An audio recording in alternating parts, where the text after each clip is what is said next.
everyone, let me share my screen. All right, can everyone see it? If you can you give me a thumbs up? Thumbs up. Okay, thank you. All right, so welcome everyone. So this is a really, just because I know a lot of people have not done in-person events for a while, or maybe you forgot what it is, or maybe this is your first time ever doing an in-person event. So this is kind of just an overview of the day, because it is a lot different from the remote events that people are used to. So overview. So as Teresa mentioned, there's league meets. There's 0, 1, 2, 3, 4. So that is 4 different dates. Those I'll get into more detail later, but meet 0 does not count. It's really just a practice for you to get your robot. I encourage you to come even if your robot is not built, because you can really find some people that will help you build a robot. I've seen teams that literally come with a box of parts and then they leave with at least a robot that can move, and it's really encouraging to go, because you get to meet people in your area and you get to exchange ideas and so forth. The next one is our qualifying tournament, which is kind of new this year. It's very similar to what we used to call an interleague tournament. Qualifying tournaments are just that you are able to choose which one you want to go to this year, which is something new. They're also capped at 24 teams. We used to run ILTs all the way up to like 36 teams, so it's a big difference in concerns to the day and how many matches there are and how much time it's going to take. Then the big one is the SoCal FTC Championship. The championship is the 48 top teams from each qualifier. It's typically the top 6 to 8 the teams, and you can find that in the game manual part 1. It will tell you the breakdown of like what spot it is. So like first is always first place Inspire, then second is always winning alliance captain, which may be a new concept to people, because last year with the remote sessions, it was very much it was just based off of your total scores regardless in your matches. So there was no alliance selection, there was no elimination and so forth. So this is probably something new. And then if you make it there, we typically send 6 teams to Worlds, but that number is very up in the air just because of COVID, and it's based on usually the size of the region. And that is why I have no idea how many teams are going to be sent, but traditionally it's about 6 teams, the top 6. So that would be all 3 winning alliances, all 3 Inspire winners, and then the winning alliance, all 3 of the winning alliance. That is typically who moves on to Worlds if we do the 6 top spots. And then the first alternate would be the Engineering Portfolio Award. I forget what they're calling it now. So versus league meets. League meets it's very chill. It's usually only like 3 to 4 hours. You just do matches, so there's no judging. You're simply just running matches. You'll randomly get assigned paired with teams, and then you just do matches. It's typically the first hour is you get there, you set up, you get like a 10 by 10 table is how most leagues do, and that's where you can fix your robot. And you can, practice on the field. They don't usually have a practice field, but you can like kind of just drive it around or test different components. So then the scores carry over from meet 1, 2, and 3, and that's how you determine a winner. So that's very similar to how the remote season worked, where you added your scores and then you got a total, and then you added more scores and so forth. If you competed any of the remote league tournaments we kind of did, it was kind of practice ones, but it's very similar to that. I suggest you should all go to your league meets. It's very helpful. There are teams that sometimes choose to not attend league meets for various reasons, and it really does show, at the end tournament, if you go to a qualifying tournament and that's your first time competing, you probably won't do as well as if you were going along with the phases, because typically league meets are about, they're spread apart usually about 2 to 3 weeks. So it's not a ton of time, but it's enough time to at least make improvements and try something new. And league meets are really nice too, because it does not take up your entire day. It's usually just a morning or an afternoon session. So you have, time to do something else, versus where some of the long tournaments it is all day. I've done 72 hours of robotics straight, and that was a lot. So then this is a big thing that I don't think a lot of people know if you were doing remote, is that you're going to have to do a hardware inspection. Hardware inspection, I can go to the link maybe later if we have a little bit of time, but hardware inspection, there's a self-inspection sheet in the rules, game manual part 1. It will tell you all what's valid, what's not valid. So last year, if you did remote, you didn't have to do this, right? You just kind of competed and submitted your scores, and that was it. I saw a lot of robots that probably would not pass inspection this year if they competed, in person. So this is something really to think about. I highly suggest that you bring extra parts, you bring tools. One time we were waiting on a team for about 2 hours to fit inside the cube because it has to fit in 18 by 18 by 18, and they could not fit because they did not check, and they had to keep sawing off parts and basically slamming the box on the robot to try to get it to fit, because that is a huge rule that I see a lot of teams do not follow. And the other issue is usually your cable management. Cable management is huge in FTC because they do not want your parts to get tangled. They do not want people to get them, pulled. They don't want it to start, damage to the field. I've seen robots potentially catch on fire because there's just some bad parts with their cables. I've also seen robots in championship matches disconnect because someone pulls their wire, and then they get upset because they think it's unfair, but in reality, it's gonna be on you if you do not manage your wires. We usually try to catch it though in hardware inspection before and we won't let you pass basically. If we see that issue, just basically it's a benefit to yourself and benefit to the team, but do your self-inspection first, but make sure that you do follow the hardware inspection to a T, because that is very important. And something that's new if you only have competed in remote leagues, like meets before qualifying tournaments. The other one is software inspection. This one a lot of people fail too, because it's also in the game manual part 1. It's where you have to run a full game, basically, quote unquote. You have to run an autonomous, and you have to make sure that your robot can switch from autonomous to tele-up. I know it's a lot different because when you could do remote, you didn't really have to, you could be a little more loose about stuff like this. But with this, it is on a time frame. Like, we're not gonna wait forever. I'm a head ref for A1, so I try to give you the benefit of the doubt. I do rule of 3, which is you try 3 times and then we got to move on. Most of the time, software, it's because you didn't update like the phones, or you didn't update to the latest version of the FTC driver app. So highly suggest you do this all the night before and test it and make sure. We've also had issues with people didn't turn on to airplane mode.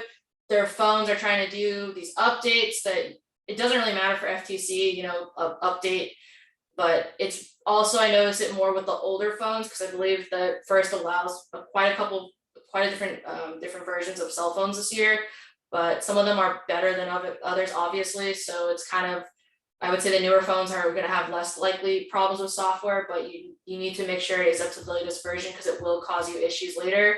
Most of the time it's going to be you're trying to start your match and you can't get it to either not to stop running, or you can't get it to switch correctly. And that's where I see most teams, they just kind of get upset because they're just sitting on the field and you're kind of quote unquote a dead robot.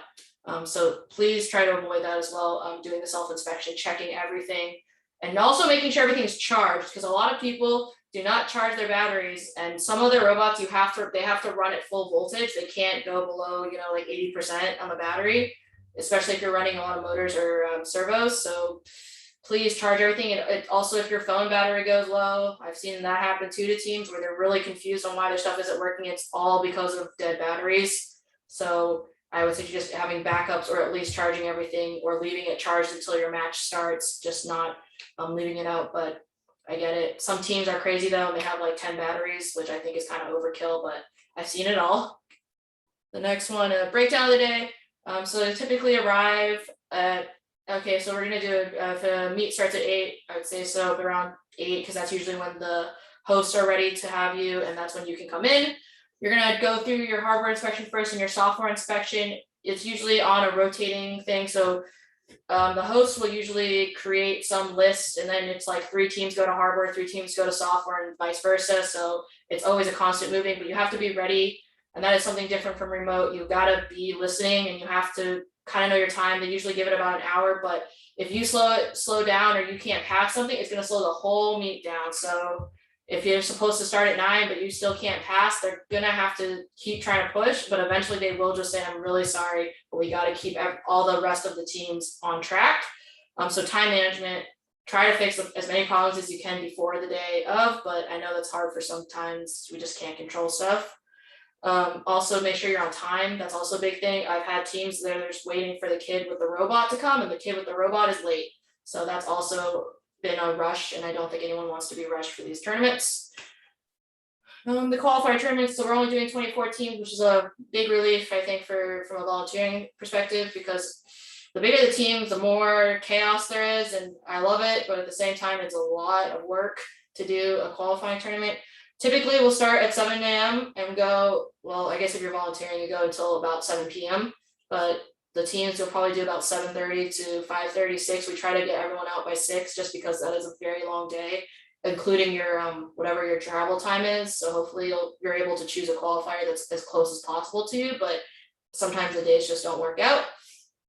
But it's an all-day event, which is new for a lot of people, because with the remote qualifiers this year, it was very different, where you log in and you log out, and it really only takes probably 2 to 3 hours of your day, and you can do other things, and you can go lay down and whatever. But this year it's a long day, and most people choose to stay the whole entire day. I'll answer questions after, just so I can keep going. So put them in the chat though if you have questions, and I'll answer them after. Breakdown of the day, it's very similar, but this is qualifying tournaments are also very different, because this is where you have the judging's in person. So you get your team and you walk up and you have a time slot. So the time variation is between hardware, software, and judging. They don't overlap with each other. It's like a algorithm basically to make sure that you don't overlap with one another, and it keeps the whole day moving, because they're just basically trying to process all the teams at once to finish on time. Usually takes about 2 hours for everyone to pass and everyone to do all their judging. Judging is typically 10 to 15 minutes. It just depends. I believe it's going to be 10 minutes though. And that is where I won't get into it, but that's usually the thing that teams stress out about the most. If you go bright and early in the day, if you're the first one at 8 a.m., I highly suggest you get to the event at least 20 minutes before, just so you can practice and get your bearings, so you're not rushing to judging. We have rushed teams to judging, but it's very stressful on the volunteers, and it's very stressful on the team. So try to be there as early as possible. If you're later in the day though, usually it's a little less, it's calmed down, and you can kind of collect everything. Usually you're just waiting. So then you do after that at 10 a.m. usually it's the opening ceremonies. We say the Pledge of Allegiance and we go yay, and you get a match list. If you're doing 24 teams, you'll probably see I think it's about 30 matches. So everyone gets 5 matches to play, and then you do all that, and that takes up until probably about 2, 3 p.m. typically. And then there's like an hour to 30 minutes to an hour break at like 12 to eat, and everyone, it takes a little bit of time for people to come back. And then you do line elimination matches, where you get to pick your alliances. You can look in Game Manual 1 specifically how that works, but basically the top 4 teams that are ranked, they get to pick who they want on their alliance, and it goes from gets first pick, and then all the way to 4th, and then you do it again. So each alliance is made of 3 teams, as long as there's over 20 teams competing total. And then you just play like a bracket style matches, where it's first place 4th, and then second place 3rd. Then the winners of that move on to the final, and then whoever wins the final is the overall winner of the tournament, and you're the winning alliance captain. And then if you're the first pick, you're winning alliance first pick, and then second pick is basically the same title. It only really matters if you're trying to figure out advancement, because there is a difference of advancement based on that ranking. The captain is always going to be the one that has the highest seniority in terms of ranking. Basically, you're pretty much guaranteed to move on. And then you do the award ceremony. That's something else. If you were here last year, you saw it over Zoom. That'll just be in person. You get to see everyone stands, and we clap. And then I'm assuming there's no clap line or handshake line this year due to COVID. I'm assuming we'll just clap to ourselves, and then you get to get your trophy. But before we used to do a huge clap line, and it was like a high five train, and then you got your award, and then you posed for a picture against this nice banner. So that's the championship. Very similar. Championship is very similar to a qualifying tournament, except it's basically double the teams, and you run 2 tournaments basically simultaneously. So we do green and orange, because that was what was on sale for the tape. So they're very noticeable neon colors. So you get pre-assigned to a green or orange side, and you basically, it's like if you went to a qualifying tournament, and there'll be 24 teams, and that's who you'll compete against. And then the only difference is, once you do all those finals, where it's like the final of green and the final of orange, those 2 play against each other, and the winner of that is the overall winner. And that is usually who goes to Worlds. So you have to basically play an extra match to get to quote unquote the winner. And that is breakdown. It's a longer day though. It is a lot more fast paced. We do still cram it from 7:30 to 7 p.m. Like we still are able to finish on time. I've never gone over that, so we like to keep it that way. But that day is very long, tiring, and there's a lot going on. And you'll see a lot of teams. It's usually where people see the most amount of teams they've ever seen. And that is pretty much championship. It's going to be held at Monrovia High School. We've done it there for the last 10 years. I think this is the 10th year. So it's really good crew, very organized. Everyone kind of knows how it goes. The other only difference is that the pits are separate from the tournament space. So typically qualifying tournaments, we tend to put everyone in the same room. It just depends on location. But Monrovia, it's very definitely split where 48 teams are in one gym, and then the main gym is where the fields are, because there's 4 fields running. The biggest issue with that is time though, because you do have to walk. You're gonna have to walk in between the buildings. Sometimes other qualifying trainers may also make you walk, so you've got to factor that into your time management about walking places with your robot, and that takes that takes significant time once you add it all up. So just be aware that's something also people don't always think about. And then tips, yeah, be prepared for downtime. There's a lot of downtime. Usually at like a qualifying tournament, your matches, you'll have probably at least 15-minute break if we're running on schedule. Usually 15 minutes. And that sounds like a lot, but it's not really a lot, but you never know. But if something goes wrong, that downtime could be, approximately an hour, which is a lot of, you're kind of just sitting around waiting, and sometimes it's really boring. Sometimes other times I suggest you use it as a time to meet other people, meet other teams, talk to people, look around, watch other matches. Some teams do it where they scout other teams, learn who you're playing against, and just ask, questions, and ask people, hey, what does your robot do? How does it work? And a lot of times people get really good ideas for their robot from these tournaments. Oh, bring snacks. Bring snacks is a big one. A lot of kids decide to stay up till 2 a.m. the night before, and then they come to the tournament at 7 a.m. and they're very tired and hungry. So I suggest you bring a lot of snacks. Some gyms, though, they don't want you eating in the gym, so just kind of, eat outside. You can usually bring them in, you just can't eat in the gym and you have to stand outside, but that's okay. But that's a high suggestion for me. My team was probably not the healthiest. We used to just down sodas, case packs of 12 sodas, and that was how we lived, but that was not the greatest. That's probably not the healthiest, but people do stuff to stay up the night or survive the day, I guess. Then extra supplies. A lot of teams, they'll always be looking for stuff because motors burn out, controllers break, phones break, batteries break, all these other things. Bring everything you possibly can. Make a checklist for the night before to make sure that you have everything that you need in case of the worst case scenario ever happened to you. That is what I see. A lot of teams, they get frustrated because something breaks and they don't have a spare part. Luckily, a lot of teams are very nice and do have a spare part, but you just never know what it is. But don't let that be the end of your tournament, because you only really get 5 matches to do your best and try to make it the best and try to ensure that they are the best. So we used to bring huge toolkits and everything to tournaments. So I would just bring spares of everything. The most things that go out are motors, servos, and wires and batteries. Those are the 4 things that usually die, and usually you can't just fix them like quickly, and you usually have to borrow it. But that is my many suggestions of competing for many years when I used to compete, and then seeing this now. This is going to be my 11th season of FTC, so I've seen a lot of different things. I've seen some crazy things, but these are probably my best tips to do these tournaments in person.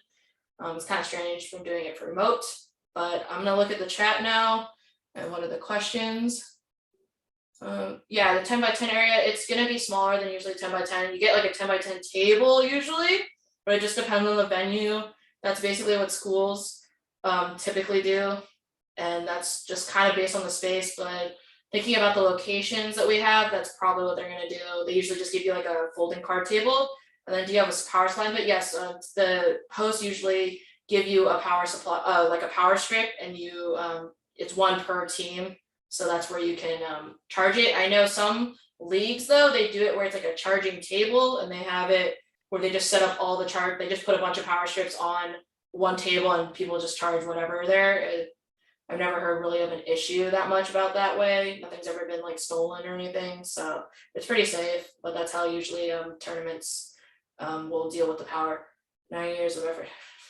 Oh yeah, it's a little different. FTCs are smaller events. They're not as big as FRCs because we can all fit in a gym, and the robots are obviously much smaller, and the field is smaller. But it's very similar, and it's not multi-day. They're always going to be one day events, so that's a little of a benefit. You don't have to stay anywhere. The only one that is big is Worlds. Worlds is of course 3 days. Really, reality it's 5 because you have to fly in and then you have to fly out.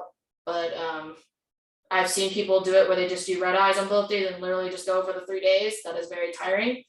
I've also done the back-to-back. I've gone to Houston and Detroit in the same week or 2 weeks, so that was also very draining. But that's the only one where that's kind of a whole other production. I don't know how they're going to do it in COVID, if they're going to let everyone go or they're going to restrict it, but I don't have much details about that. But I do believe they are planning to do some form of in-person in Houston. Our region does go to Houston, Texas, so that I know they're they're a little looser about big events like that.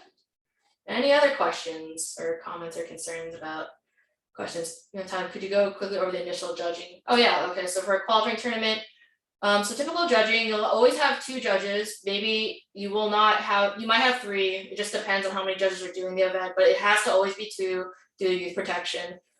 So basically your team, there's going to be 5 minutes of you can do a presentation. Some teams they go like, this is my team, and they do like a very quick summary of everything they've done and all this stuff. Other times, some teams, they just go straight to question and answers, and they just want question and answers for all 10 minutes. Either option is okay. You do not have to make a presentation. It's just given to you so you don't get interrupted. So the 5 minutes though is strict, where it is 5 minutes because the judges have to be able to ask you questions in some form. So that's why that 5 minutes is just kind of like the guaranteed 5 minutes. That if your team wants to say everything in the world, that's when they have the option to. The times are usually between 8 to 10:30 and probably like 10 with, add 30 minutes. So it ends at 10:30, and then you have about 10 minutes to do your spiel and do everything. And that's where the judges will decide, where they decide, the X team was really good about outreach. We should go talk to them more. So then later in the afternoon, you'll see judges walking around the pits, and they'll ask teams questions. They may ask you to show them your robot. They may ask you, in your notebook, you said this because of the engineering portfolios. And it's just kind of where they do it's like a job interview. It's like your second round of interviews. So you have like an initial interview, and then they're going to interview you again at your pits. So that's where I suggest always leaving at least 1 or 2 people in the pits to know, to answer questions for the judges. That typically goes until about 2 o'clock, probably like 11 to 2 is usually when you'll see people walking around. The judges also watch matches as well. So you'll just see they wear gold shirts. I guess that's different. They wear gold polos. I have one, it's in my closet, but that's who will signify that they're a judge. And that's kind of how judging goes in FTC. Similar to FRC, but they're just in gold instead of blue. Good question though. That's something new too, if you haven't done an in-person event before. Any other questions? Or I can stop the recording. No, okay. Let me stop it. I'm gonna stop. That was good. Well, thank you everyone. If you have any other questions, feel free to leave them in chat for me.